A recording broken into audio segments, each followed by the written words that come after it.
My vision for this program is very simple. Okay, we are going to build the premier football program in the country. Okay, we are not going to talk about it anymore. We are going to be about it.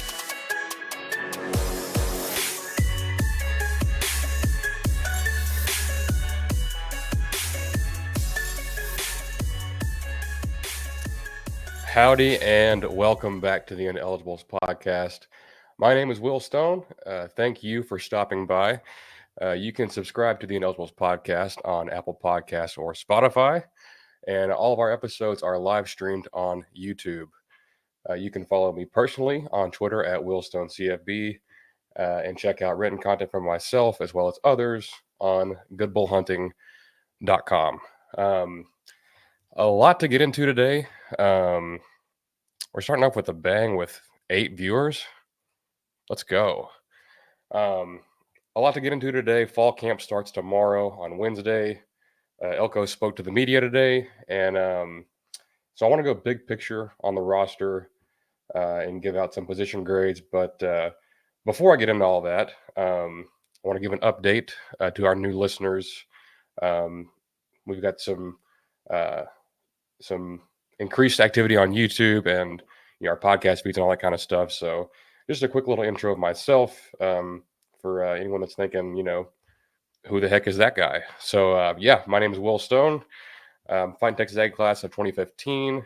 I followed the program at A&M every day, since I was a freshman at A&M in 2011. I love this stuff. I can't get enough. That's why I started a podcast on it. I think college football is the greatest sport on the planet, and I like talking about it. So here I am. We're about to crank up the content in a big way on this channel. So you can expect, some more, consistency with what we're putting out. Twice a week from now until bowl games, till the season ends, pretty much. Both, it's a lot of solo stuff from me. I do have a lot of guests lined up before the season as well as during the season. So that will be in your podcast feed, but on our YouTube channel is where I'm really trying to do some cool things, and certainly some film studies on players and schemes and on A&M and our opponents. So a lot of cool stuff is in the works on that front. So if you're just on podcast, not on YouTube yet, make sure you go to @IneligiblePod on YouTube and subscribe. You don't want to miss it. So without further ado, let's just jump right in. Elko spoke to the media today. Players reported today, and we got to hear from Coach Elko, from Connor Wigman, from Noah Thomas and Bryce Anderson. And they all had some good tidbits. I really like listening to Elko. I really do.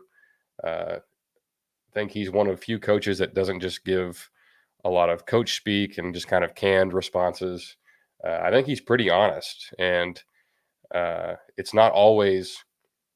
He's not just going to pump sunshine and say everything is great. We have the best team in the country, and we're just going to steamroll everybody. He's very honest about what he thinks about his program and his players.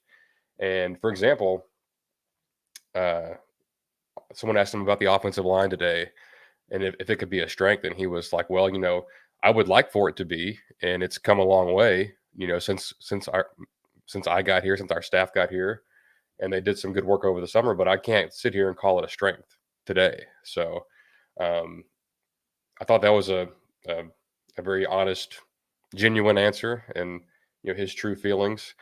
It was kind of flipped when talking about receiver, which I thought was interesting. We're going to get into some grades on the roster here in a bit, but of all the positions, if you ask me what could hold this team back from 9 or 10 wins, or even if they were to make the playoff, what would keep them from making a deep run? And I think it is just it's not even the talent level, because I think we have some really talented receivers, but it's more of the depth, and just I think it's the consistency, because we haven't seen them all do it at a high level all at the same time. It's just been flashes of Moose, flashes of Noah Thomas, flashes of Ja'Day Walker, all in different kind of parts of their careers.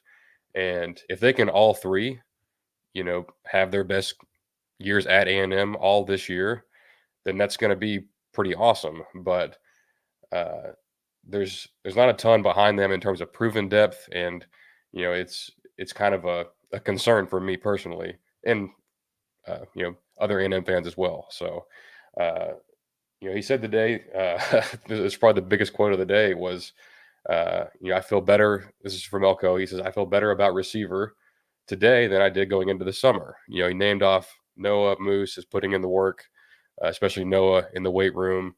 Um, mentioned guys like Cyrus Allen, and maybe, most importantly was Jabri Barber. He broke his foot in the spring, and the word was, he was going to be out for a long time, would probably miss most of the season, if not all of it. And Elko seemed pretty bullish that he could be back a lot quicker than they expected. Maybe not 100% week one, but I mean, I'm just kind of spitballing here. But instead of getting him back in November, maybe you get him back in September. Week 2 or 3. If there's like I think there's a Bowling Green or a McNeese State somewhere in there.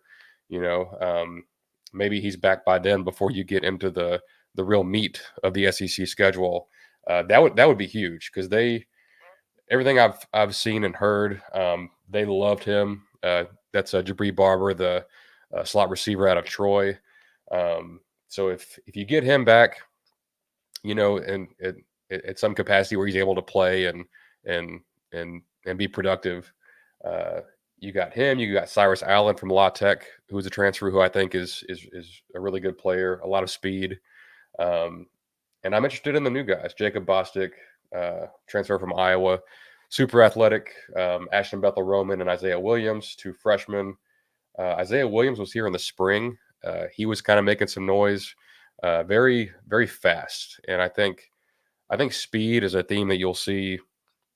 You've already seen it in recruiting in this current class that's in the 2025 class. But you also see it with the transfer guys like Cyrus Allen, Jabri Barber, Jacob Bostic, and both of the freshman receivers. Like whenever Elko got here, I think we had 5 receiver commits, and they all decommitted. I couldn't even remember all their names if you asked me right now. But he went out and got Isaiah Williams. I think flipped him from Florida, and he's a speed guy.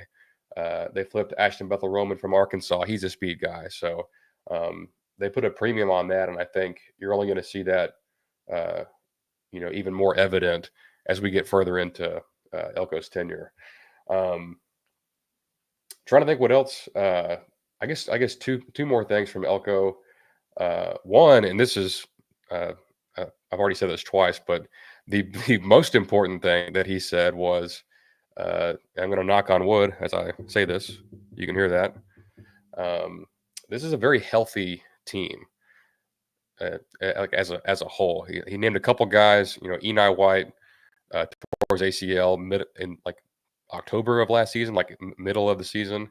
So he's still trying to get back. And then he did mention Jabri Barber, like we just talked about, as not ready at the start of camp, but we'll get there, in a lot shorter time than what they thought.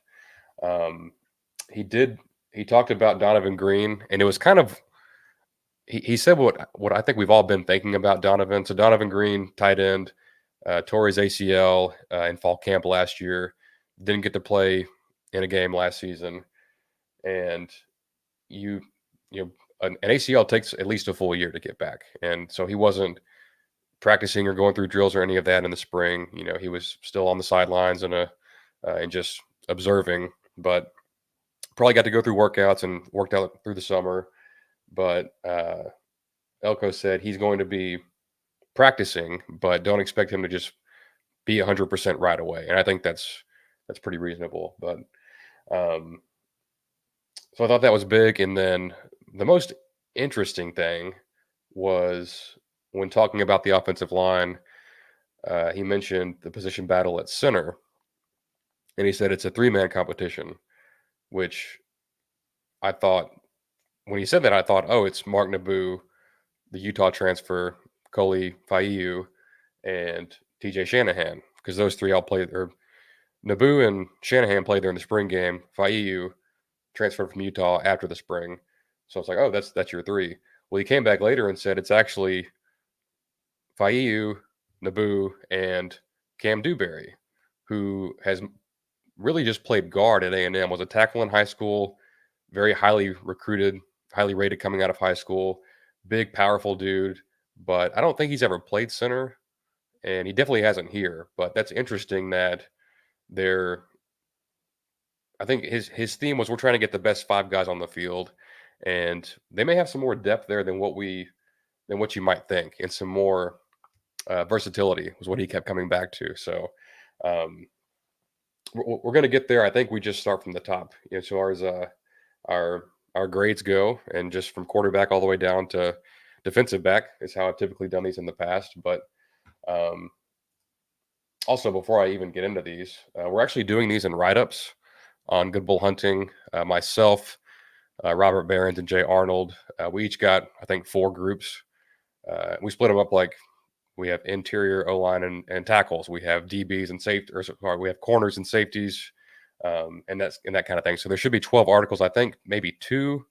I know 1 is up. I did safeties last week, but the rest are going to be coming out, here in the next couple weeks, and I'll put a link to that in the description and that sort of thing. But um, from an A to an F, I think quarterback.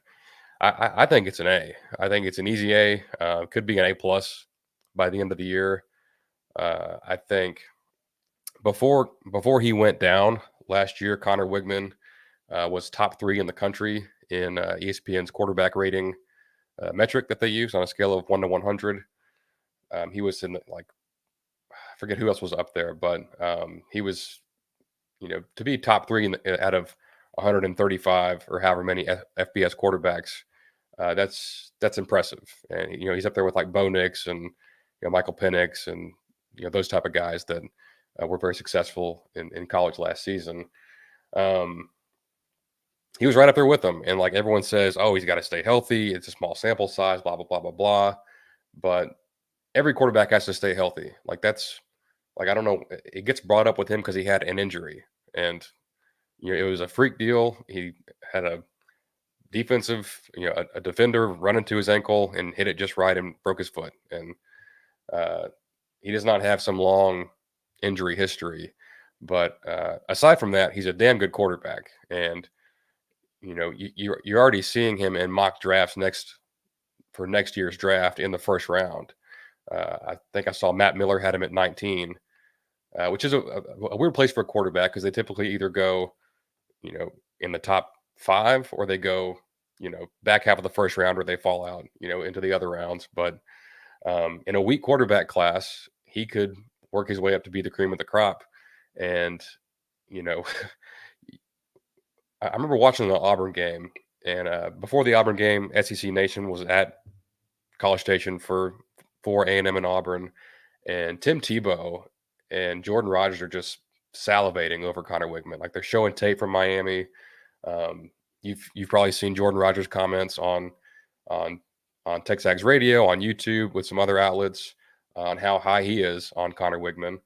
Put him 5th in the SEC. Said he could have been way higher. Could end up way higher at the end of the year. Connor's just like quarterback position is the least of my worries. I think Connor is going to thrive in Colin Klein's offense. It's I wouldn't say it's tailor made for him, because I think I feel like Colin Klein would. I don't know. We've only seen a couple years of him as an OC, and he's had to kind of use the quarterback run game due to his personnel. But that makes this season a lot more interesting to see what is Klein going to dial up? Like, what is he? Does he keep the quarterback run part in there? Because Connor's an athlete. A lot of people don't know that. I remember watching him.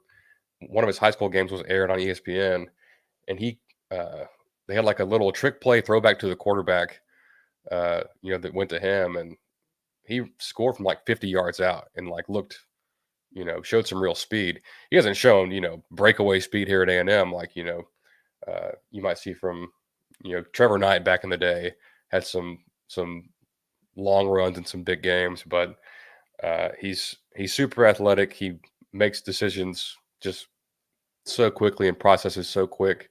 He's got a quick release. He's accurate. I'm as high as anyone can be on Connor Wigman. So excited to see that. But most importantly, I've got to stop saying that. It's kind of a crutch for me. Is saying most importantly. But behind him, I really like Marcel Reed, and I think I've made this point before, but I'll make it again.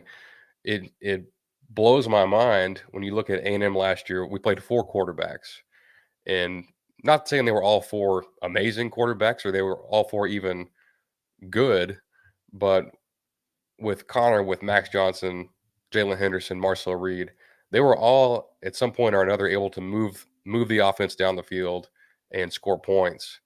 And when you see a playoff caliber team like Florida State, sadly their quarterback gets hurt late in the year, and their backups, neither one could do anything on offense. They were horrible.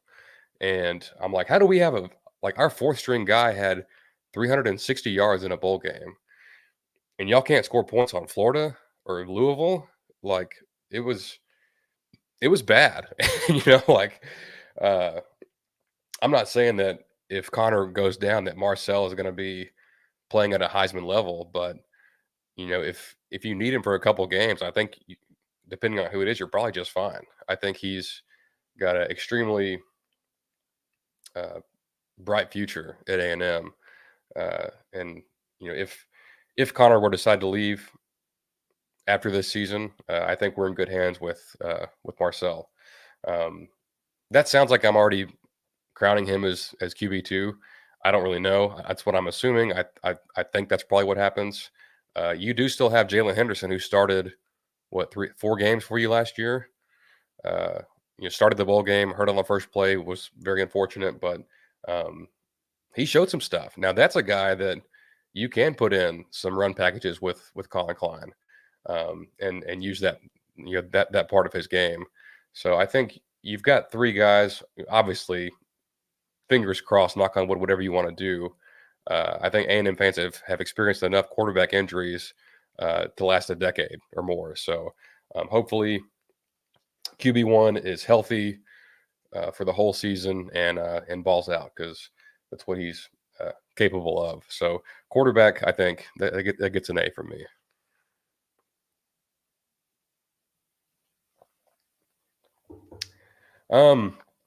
At running back, it's tough to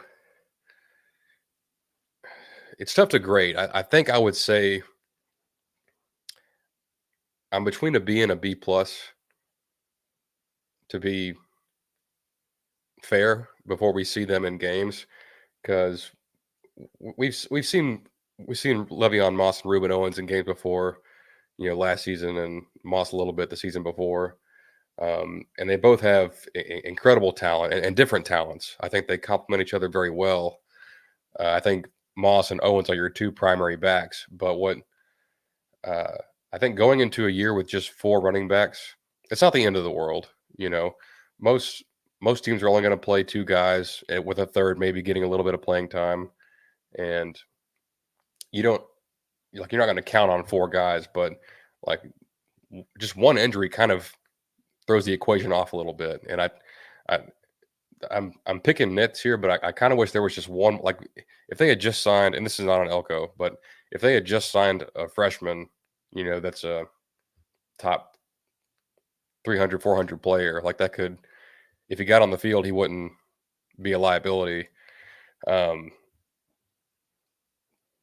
I don't know. I mean, even that, does that really matter to as far as this grade goes? So I don't know. I'm probably going to settle on B plus with. There's a lot of upside with running back. I truly do think. I think Le'Veon Moss is your lead SEC back. He reminds me so much of Brian Robinson that played for Alabama. Just a physical specimen, tough downhill runner, plenty of speed and power. I think he is uh, a perfect fit with what A&M, what I think they will try to do on offense this season, and he should have a really big year. And then you've got a guy like Reuben Owens who, uh, struggled some last year in terms of you know the tough runs, like the breaking tackles, that type of stuff. He's got speed to take it all the way, in a heartbeat. Also catches the ball very well. So, and when you watch Kansas State the last couple of years, the running back in the passing game is a really big part of that offense. So, if you told me that Reuben Owens catches 25 passes this year, that wouldn't shock me at all. And I think you can't have a guy. I don't think anymore. Unless it's Derrick Henry, that you want getting 25, 30 carries a game. So I think, with these top two guys, that's probably how it will shake out. I think they're a, a, a B or B plus, and I think, by the end of the year, it could be a very solid A. So um, I think running back is a position of strength. Um, Tight end, there's we have 7 tight ends on our roster, which is uh, I'd have to look. I don't know how many teams typically have that many like scholarship tight ends on their roster. So it's interesting, but you do have an injury. Like one of those 7 is a freshman, but yeah, they went through all of spring with the 5 healthy ones. Sorry, the 4 healthy ones, and they still went and got another one from the portal after that. So we talked about Donovan Green. He when he gets there, when he gets to be 100%, I think he's obviously going to factor in a big way. But Elko brought up Trey Watson today, the Fresno State transfer. Um, he's, and the thing with these tight ends, they're all kind of the same size, ranging between 6'4" and 6'6" and 255 to 265. So they're similar, but there's different. They have different strengths, in their games. I think Donovan. I think he's all around like top notch. He's got like he can block. He's got some speed. He's got obvious catching ability to catch the football. Um, I think he's an NFL tight end when it's all said and done. Trey Watson, I think people see him as more of a receiving tight end.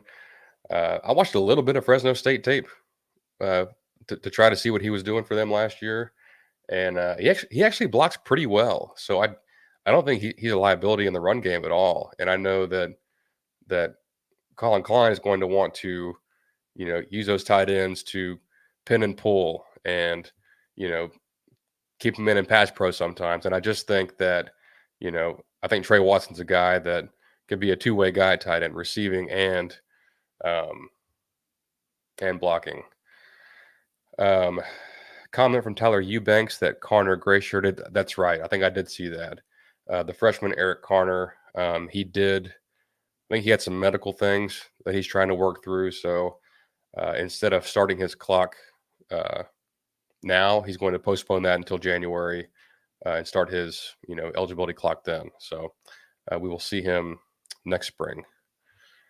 But aside from Green and Watson, who I think are your top 2 guys, you've got Theodore Orstrom, the Swede, super just freak athlete, big bodied guy, crazy speed for a guy that big, and catches the ball very well. I think it's just been learning the sport for him and learning like how to be a Division I college football player in the United States. Playing his whole life in Sweden, where this kind of football is not very big or very prominent. And I think it's been a learning curve for him. But you hear a lot about him. He could definitely work his way into the mix. I like Jaden Platt a lot.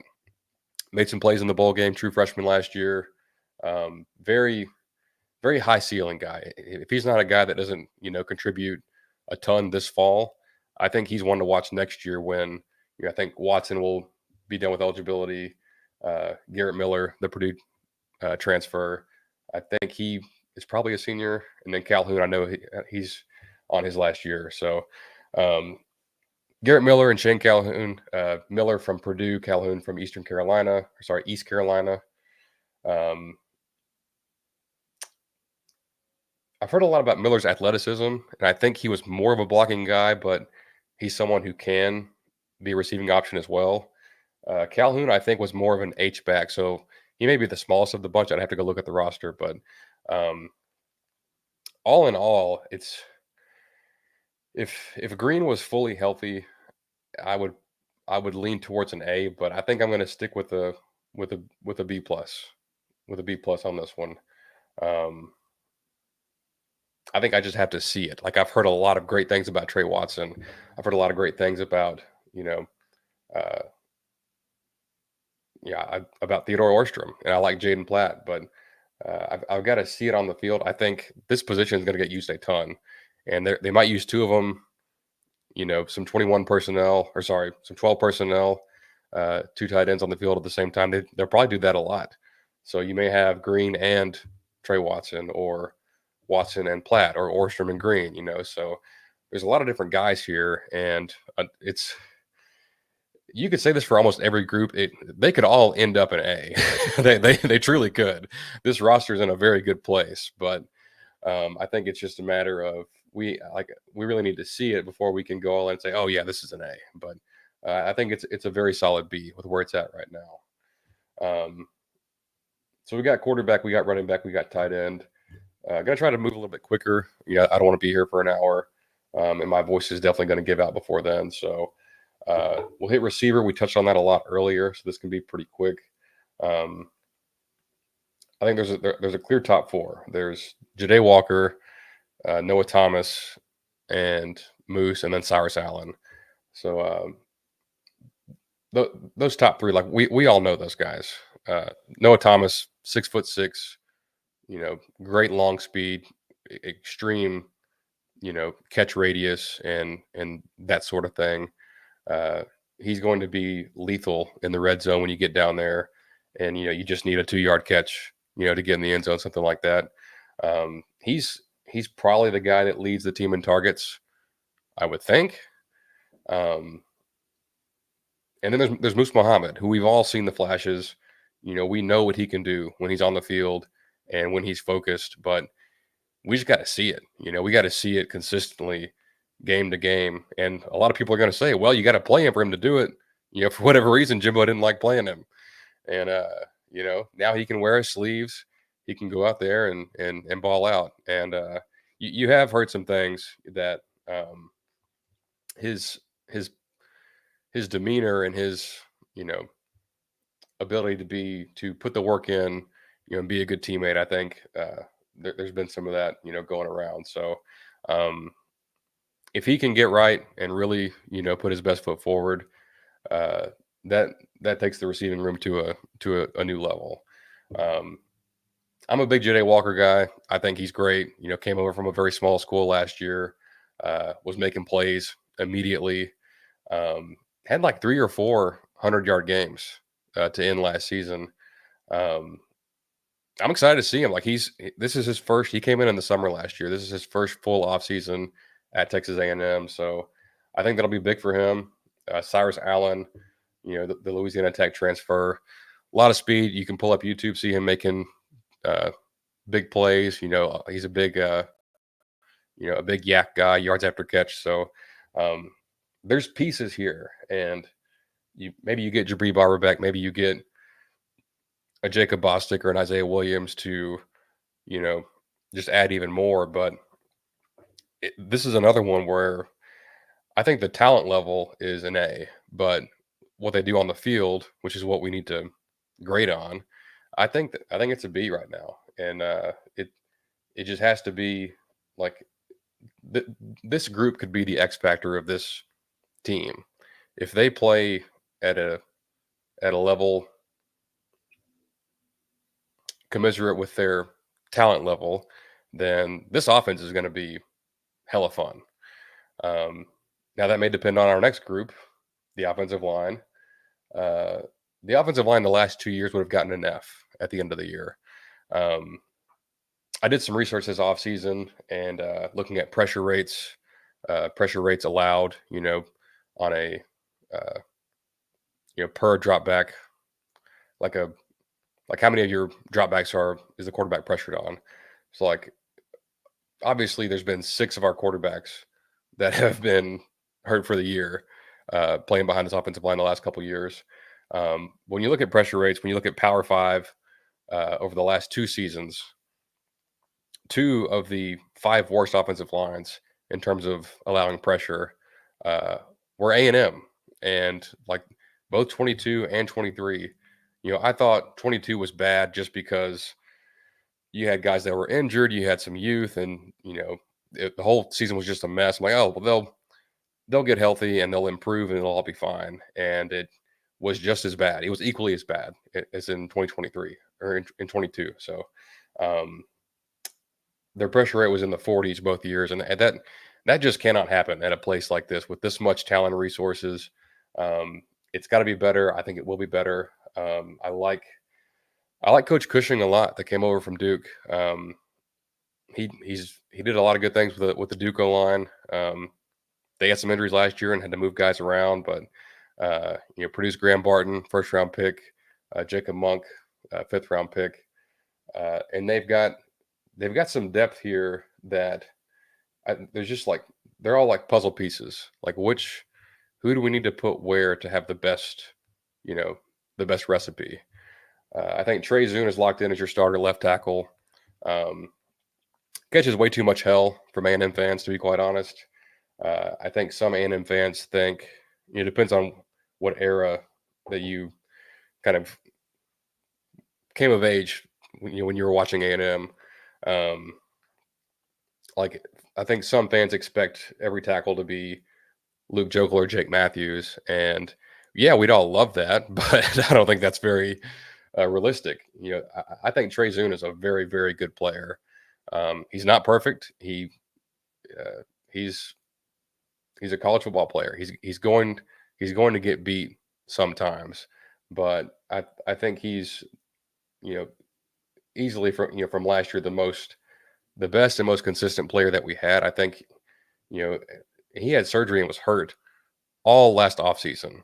Did not get to work out in like a full offseason like you typically would. So this is kind of the first time he's done that. Came in with the ACL and wasn't fully healthy. Had shoulder surgery amongst other things the next offseason. So he's finally had a full, true offseason to get his strength up, get right in the weight room and things like that. So yeah, I think he's absolutely an NFL tackle. Per Jeb in the comments, I'm with you 100%. Chase Basantis, we're not doing breakout players just yet, but spoiler alert, I'm going to pick Chase Basantis as my breakout player, and you're going to be like, man, like how does a guard break out? And you probably won't notice it on Saturdays, and that's a good thing. You don't want to notice, you notice a lot of our offensive linemen in the last couple of years. You know their names and numbers because you saw them get beat, and Chase was thrown to the Wolves last year, playing out of position, playing right tackle in the SEC against, Dallas Turner and James Pierce Jr. and just the guys at Miami, the guys at Ole Miss, and he just it wasn't all bad. He definitely had some nice moments, but you could tell, hey, this guy's a guard, and Elko said that today. He said Chase has always been a guard for us. Like he's just like we put him there when we got here, and that's what he is. And I was talking to Ryan Roberts last week, who's a draft analyst, and talked about Nick Scort and some of these guys. I'm like, man, watch out for Chase Basantis. I'm like, this guy, I thought outside of Scorden and Shamar Stewart, I thought he looked like the best player in the spring game, and he was just completely dominant. He's incredibly strong. You've seen that on Twitter. Just a super. I think he could compete for all conference this season, if I'm being quite honest. At center, so you got a good left side. You got Zune and Basantis, left tackle, left guard. Center's interesting. Like we mentioned earlier, it's apparently a 3-man race between Mark Naboo, the Utah transfer Coley Faiu, and Cam Dewberry. And we hit that a lot earlier, but um, I I don't even know how to handicap this thing, to be quite honest. Like, like I wasn't even sure before. Now you throw Cam Dewberry in that mix, I have no idea. So um, I think of the three, though, I think whoever emerges will be at least be a good player, or maybe at least be a above average player. Um, I don't think you have a three-man battle with these kind of guys that turns into, oh, this guy is the worst center in the conference. So um, we have to see it. We have to they have to go out and do it. They have to go practice and see who wins. But I like the talent there. Naboo and Dewberry are big, strong dudes and very athletic guys. I think Bayu, I think he's more of a true center. Like, he's kind of a shorter, squattier player. Very, very wide base, big lower body. I think he's a nice player, but if he were to win the job, then that could free up a guy like a Dewberry or Naboo to, maybe compete at guard or be a backup guard. First guy off the bench type of guy. Um, it was interesting that Elko didn't mention right guard as a competition. He mentioned center and right tackle, but seems like right guard is Amar Reed Adams from Kansas, fifth-year senior, um, super athletic guy. I thought he had a nice spring game. He uh, didn't have too many bad moments, and wasn't just like the show of dominance that we saw from Basantis, but he looked good. I thought his technique was pretty solid. He knew to, give help when he needed to and when he didn't, which we have not seen that a lot. Like, we've seen our guards kind of overcommit sometimes to guys that are outside of their gap and leave a wide open rushing lane for a linebacker coming on a delay or something like that. See Connor Wigman's injury last year.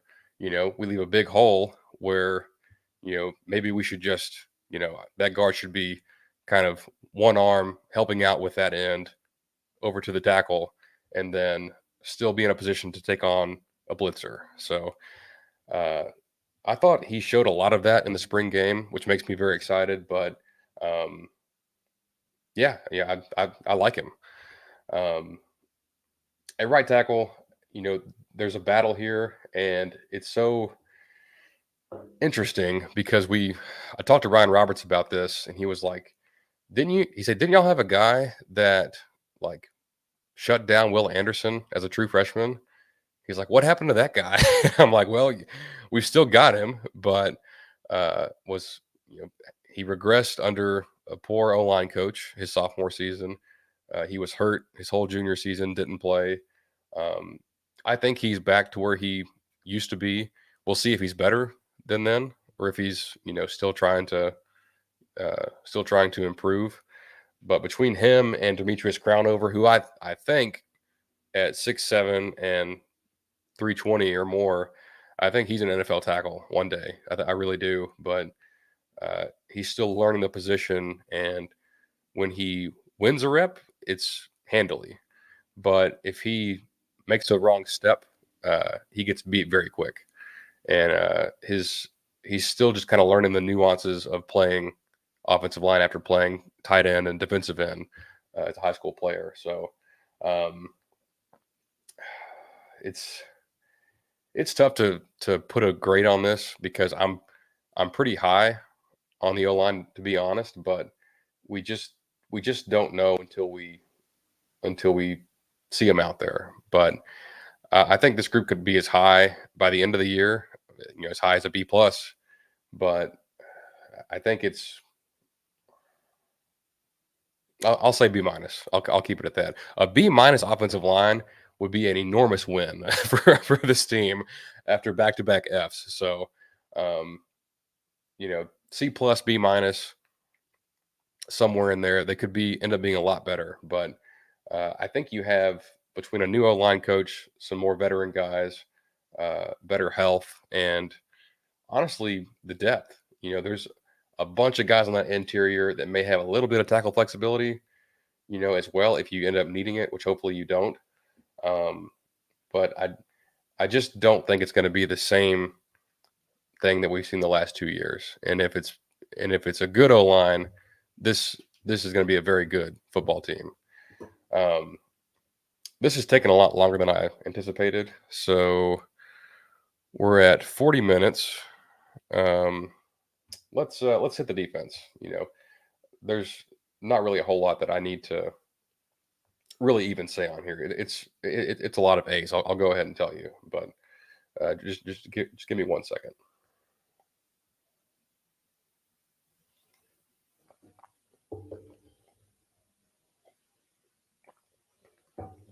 All right. Well, let's at least split up defensive end and defensive tackle. I think defensive end is an A plus. I'll say A plus just because you could very likely be starting 2 first-round picks at defensive end. You're almost certainly starting 1 with Nick Scordon. He's drawing that kind of praise already from some draft analysts. I did a film study on him from his time at Purdue. You can find that on Good Bull Hunting. But that was before the spring game, and when I saw his spring game, it wasn't like that he was performing better like because of our O-line or anything like that, but he was just faster, and you can see clips from him versus Fresno State versus clips from him versus our guys in the spring game, and it's a different player. Like he was dominant then, but I think he's primed to be like an All-American type guy this year. Just so much speed and power and a lethal spin move on that guy. He's the guy that gives you an advantage in every game, and there's some good O-lines on the schedule. So you're going to need a guy like Scordon to play to his ability, which I very much think he will. Shamar Stewart, 6'6", 285 pounds. Chiseled out of marble. If you see him out there on the field, just a total freak show, super long arms. I had a clip go viral on Twitter of him.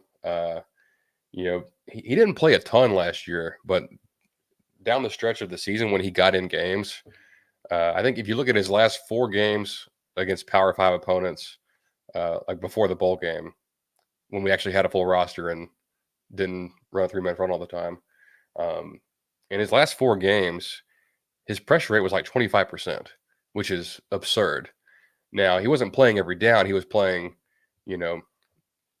25, maybe 30 snaps a game in some cases, but he was doing that against 2 very good tackles at LSU. He was doing that against, Ole Miss and putting a big hit on Jackson Dart. And I just think, there's a clip in that video that I shared that, he just takes one arm and bulldozes the Oklahoma State right tackle. And he's another guy that looked pretty much unstoppable in the spring game. And it's just you can see it in his movement and the way he plays. And, I think the technique that these guys are getting coached up on, I think I think you can tell a difference this fall. So behind him, you've got, Scordon and Stewart are bigger guys. They're both about 285, and you typically don't see that as your rush defensive ends. But you have some true rush guys on here, like Cassius Howell from Bowling Green. 9.5 sacks last year, flashed in the spring game, like a 245-pound type of guy, like 6'3", 6'3" or 6'4". He's your bend the edge, your dip the shoulder, get around the corner type of guy. Very excited to see him on the field this fall. Can play the run as well, so I think he's a great rotational piece here. And I really want to see what Malik Silla can do. Super tall and long arm athletic guy, coming out of Katy in that 2022 class. Has appeared to have added the requisite bulk that you need to play in this league. And he already has some strength. Like when he gets those arms extended, he can walk you back, and he's still got some quickness. So Um, he's an intriguing guy for me. And then Rylan Kennedy, you hear a lot about him. Um, Super high ceiling. Played basketball all through high school until I think his junior year.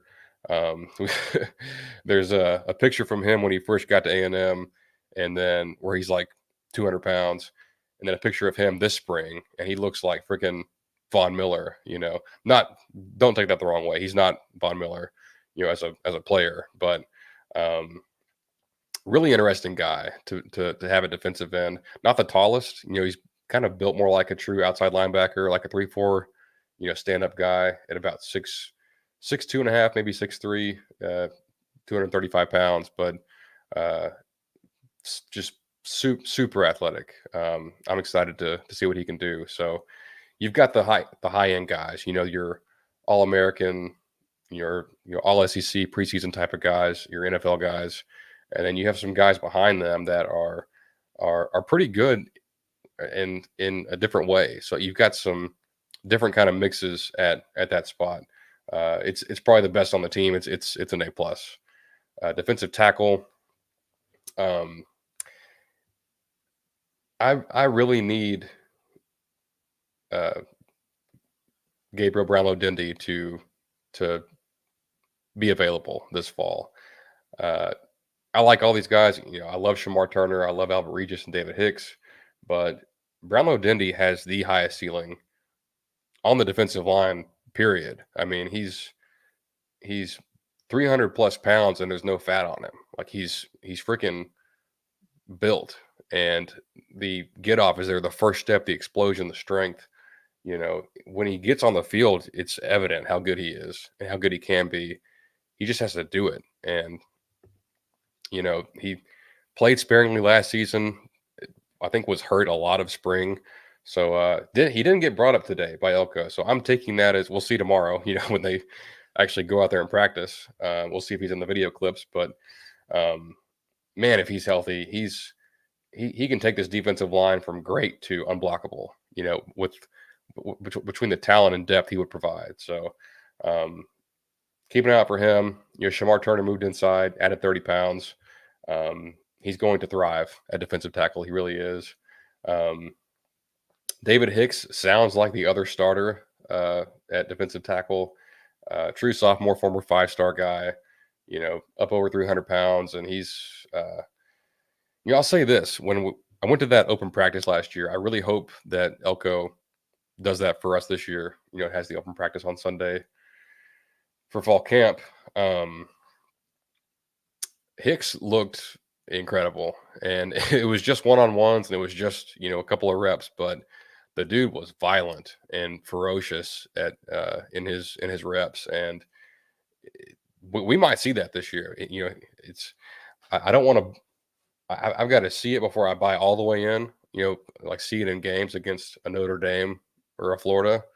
But man, the way people talk about him, Bryce Anderson today was asked about, who stands out on defense, and he named Scorton, Shamar, and David Hicks. Like all four of the starting defensive linemen. So if he's getting mentioned with those other guys we already talked about, as good as they are, I think that bodes well. Albert Regis, so underrated. He's the real true like nose tackle of this group. That one technique, the big 330-pound type of guy. For whatever reason, they would play him at end in a 3-man front last year, and it's so dumb. Like he is made to be a in between the center and the guard type of guy. And I think Turner and Hicks start. I think Regis is going to play a ton of snaps and be great for A&M. Behind those guys, that's three guys you feel really good about. You hope for Brownlow-Dindy. Rodis Johnson, he's an older guy from Wisconsin, transferred in. I like what he can do. He showed well in the spring game. I watched a little bit of tape on him from when they played Ohio State, going up against Donovan Jackson, a guy A&M recruited from Texas that went up there. He held up really well. He reminds me, and this guy never stayed healthy here, but he reminds me of like a Darius Jones type of guy. Not the tallest or biggest guy in the world, is not going to have 15 tackles for loss, but the guy can hold his ground and not get pushed around in there. So I think his experience, I think he's going to be in the rotation and play quite a bit. Um, so that's five guys. We'll see about Samu. It looks like he's really trimmed his weight down. Was up around 400 when he signed. If he can get down to 340 and get his conditioning right, he can be a monster. He's incredibly freaky strong and just has that natural size. So I think defensive tackle is an A-. Um, until we see Shamar Turner at full-time defensive tackle, until we see David Hicks do it on the field, and some of these other guys, could very well end up A+ at the end of the year. I said we go fast, and then we've just gotten slower. So real quick, linebacker it's a B-, and because you've got a sure thing in York, and he's fantastic. Was snubbed from the preseason All-SEC team. So he's a lock. He's your leader, your captain on defense, your starting middle linebacker. And then there's like 6 guys that could play next to him. And we don't know who it's going to be. We haven't seen them really, play for us. I think this is the biggest, and not this has to be a detriment, but it's probably the biggest drop off from Edgerrin Cooper, the way he played last year, to whoever plays there this year. Not that whoever starts can't be good, but Cooper was just so far and away, amazing that I feel like we've gotten better everywhere else that that's going to be a drop off. But I like Damian Sanford a whole heck of a lot. Another true sophomore. I guess probably a redshirt freshman. I don't think he played a lot last year. So another super athletic, high ceiling guy. Played kind of on the edge in high school. I don't know that he played a ton of inside linebacker, but was dealing out some licks in the spring game. They brought in Solomon DeShields from Pitt, who is a good player. We'll see if he can win that job. I like Scooby Williams, man. I know he struggled some last year with at Florida, and his linebacker coach at Florida is now our DC, so he's well aware of that.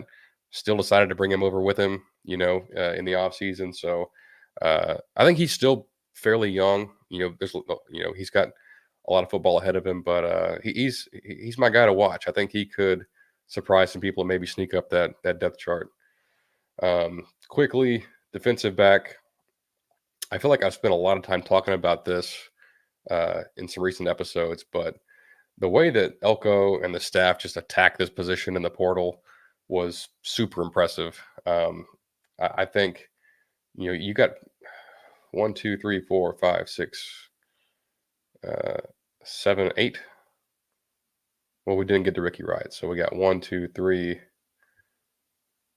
4, 5. You got 7 transfer defensive backs. 5 of those at corner or nickel. In Donovan Saunders, Will Lee III, BJ Mays, Des Ricks, and Jaden Hill, and then Marcus Ratcliffe and Trey Jones at safety. I think you're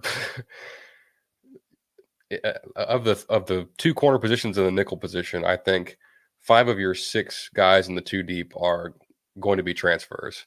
I think, and depending on where they play Tyreek Chappelle, he's the one guy that could work his way in there, and he may start, he may not. I don't really know, but if I'm handicapping, I'm thinking that Will Lee is one of your starters and BJ Mays is the other at corner. I think Jaden Hill is your starting nickel. Another Florida transfer. I think he's flown under the radar quite a bit. Not a lot of talk at all about him, and this could very well be where they decide to play Tyreek Chappelle. But I think Jaden Hill's a good football player, and at corner, I think between Mays, Ricks, Saunders, and Lee, you've upgraded both size and speed in terms of your cornerbacks. So I think it can end up being a strength of the team, which after last season, we desperately need that. In fact, Elko said today, if I can find this real quick, he said We have more versatility and pieces in the secondary room than at any point in the last 6 years. Lots of options, depth, competition. That's probably what I am most excited about. Elko's a secondary guy. He coached safeties as well as coordinated the defense when he was here. That's kind of his trade. So very very interesting that's what he's the most excited about. Um, at safety, yeah, I could see the versatility with a guy like Dalton Brooks. Um, True sophomore, had the pick in the bowl game. Just so man, I love Dalton Brooks. I don't know where you play him, if you play him at nickel or you play him at strong safety, opposite Bryce Anderson, but the dude can ball, and he's not the biggest guy in the world. I don't know what he's listed at, but he doesn't look, like a huge strong safety type on the field, but he's just so athletic and so physical for a DB. I love watching him play. I thought he looked great in the ball game. He looked great in the spring game. I think he has to find his way onto the field somehow. He's one of those chess pieces that the Elko's talking about with the versatility. Um, Bryce Anderson, he's your starter at free safety. He's awesome. Elko very adamant that he is a safety, not a nickel. Just go watch the pick that Bryce had against Bama. That's textbook safety right there. Like, that's bait the quarterback, swoop in, get the interception. Like, it was beautiful. He's going to be a terrific free safety. The other guy kind of in the mix, you hear a lot of good things about Trey Jones, and Georgia wanted him badly, in the portal cycle. A team like Georgia wants a transfer guy, and then you get him and they don't. That says a lot to me, that this is a pretty good football player. From his highlights that I've seen, very physical guy, very sure tackler, more of your typical strong safety build. So I think he missed the spring with an injury, so he should be good to go. And man, we'll see what he can do, because I'm excited about him and Dalton Brooks. I think for depth, you've got Marcus Ratcliffe, who also did some nice things. And now he's a young guy. Was a true freshman last year. He's got a lot of football left here at A&M. Big, like 6'3" type of guy at safety. Interesting player. And then Jared Kerr,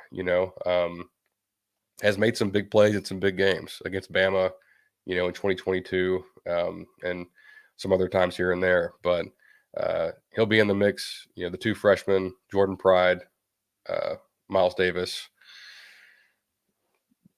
probably good, not to anything against them, that they're likely, special teams guy or redshirt players this year, just because the guys in front of them are so good. But I just realized I didn't actually give out any grades yet. So I actually wrote the column for safeties for Good Bull Hunting, and I think I gave him a B+. And that sounds high because we've seen very little of Bryce Anderson at free safety. We've only seen a little bit of Dalton Brooks. We've seen none of Trey Jones. But between the ability of those three guys and the coaching and the position that Elko, I think, will put them in, I'm extremely high on the safeties and like the defensive backfield as a whole. I think you have a lot of experience and just raw talent that you have not had at corner in a long time. So I would give. I feel like corner is almost an incomplete because we haven't seen any of these guys play here. But I'm going to slap a B- on there because I saw Will Lee play well against Missouri and Texas, two of our opponents this year. And BJ Mays, I think, was the highest rated coverage guy per PFF that is currently on this roster. So, yeah, man, Des Ricks, former 5-star. There's a lot of pieces and talent here, and we got to see it. I know I said we got to see it about a dozen times, way more than that actually in this video. But yeah, I mean, the roster is in a good spot. We did not lose the amount of talent that people outside of here think we may have lost, not by a long shot. So this has gone for an hour, which I'm still settling in here. I've not been doing these solo shows for very long, so we're going to keep at it. We're going to keep getting better, and uh, tune back in on Thursday night for our next show. But um, make sure you are liked and subscribed on Apple, Spotify, YouTube, uh, Facebook, Instagram, Twitter. At Ineligible Pod, at Willstone CFB, at goodbullhunting.com. It's where you can find all of our content. So thanks so much for listening. We'll talk to you guys on Thursday.